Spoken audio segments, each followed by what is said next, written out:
முதலமைச்சர் சொல்லும் போது நாங்க மிசாவே பார்த்த இயக்கம்னு, நீங்க மிசாவே பார்த்த இயக்கம் தான். ஆனால் மிசாவே பார்த்த திமுக இயக்கத்தை தனி பெரும் கட்சியாக எங்களோட தலைவர் வெற்றி பெற்று இந்த தேர்தலில் தாவேக்கான என்னன்னு காமிச்சிருக்கோம்.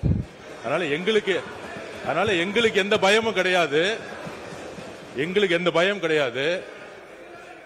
ஒவ்வொரு துறையிலும், முக்கியமாக நெடுஞ்சாலை துறையிலும் சரி, முக்கியமாக பொதுப்பணி சொல்லி வெள்ளை வேறிக்கை வெளியிட்டு முதலமைச்சருடைய அலுவலகத்தில் அந்த ஃபைல் இருக்கு.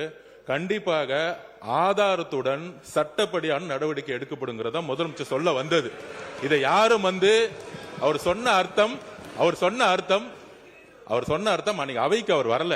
அது அவருடைய ப்ராப்ளம். அது அவைக்கு வராத பொழுது அவர் சொன்னாரு, மாண்புமிகு கொறடா சொன்னாரு, ஆதாரம் இருக்கா. நிதித்துறை அமைச்சர் பார்க்கும் பொழுது, அவர் கேட்கும் பொழுது, எங்க கிட்ட ஆதாரம் இருக்கு, அதை தகுந்த நேரத்தில் சட்டப்படியான நடவடிக்கை எடுக்கப்படும் சொன்னாருங்கிறத பதிவு பண்றேன். ஏன்னா அவர் எதிர்க்கட்சி தலைவர் அன்னைக்கு வரல. அவர் அதனாலதான் பதிவு பண்ண. அதுக்கப்புறம் அவர் சொல்றாரு, போன 5 வருஷம் இவங்க என்ன ரீல்ஸ் விட்டாங்க, என்ன பாட்டு பாடினாங்க, பாராளுமன்றத்திலே பதவி இருக்கும் பொழுது எங்களுடைய எந்த கட்சி தலைவரையும் பத்தி உறுதிமொழி எடுக்கல. அவரை பத்தி பேசிதான் உறுதிமொழி எடுத்தாங்க. பாராளுமன்றத்திலேயே தமிழ்நாட்டுடைய புகழ் பெரியாரை பத்தியோ அண்ணாவை பத்தியோ பேசல. ஒவ்வொரு எம்பியும் போய் யாரை பத்தி பதவி பிரமாணம் பண்ணாங்கிறது மக்களுக்கு தெரியும்.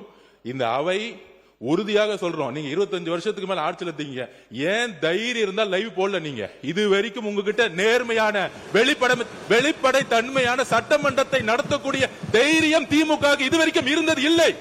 முதல் முறையாக தமிழ்நாட்டு வரலாற்றிலேயே தமிழ்நாட்டுடைய மக்கள் ஆட்சியை நிலைநாட்டி, ஜனநாயகத்தை நிலைநாட்டி, நாங்கள் தவறு செய்தால் நீங்கள் சொல்லுங்கள் சொல்லக்கூடிய சபாநாயகியும் ஒரு ஆட்சியும் எங்களுடைய முதலமைச்சர் மக்களுடைய ஜனநாயகத்தை காப்பாற்றுவதற்காக லைவ் மக்கள் முன்னாடி தெரியுமா விட்டுருக்காரு. அதை நாங்கள் பதிவு பண்றோம். ஏன் நீங்க ஏன் லைவ் இல்ல?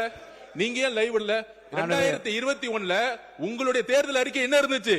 2021 திமுகவுடைய தேர்தல் அறிக்கையில் சட்டமன்றத்தை லைவ்ல கொண்டு வரணும் சொன்னீங்களே, ஏன் செய்யல? மாண்புமிகு நீர்வளத்துறை அமைச்சர்.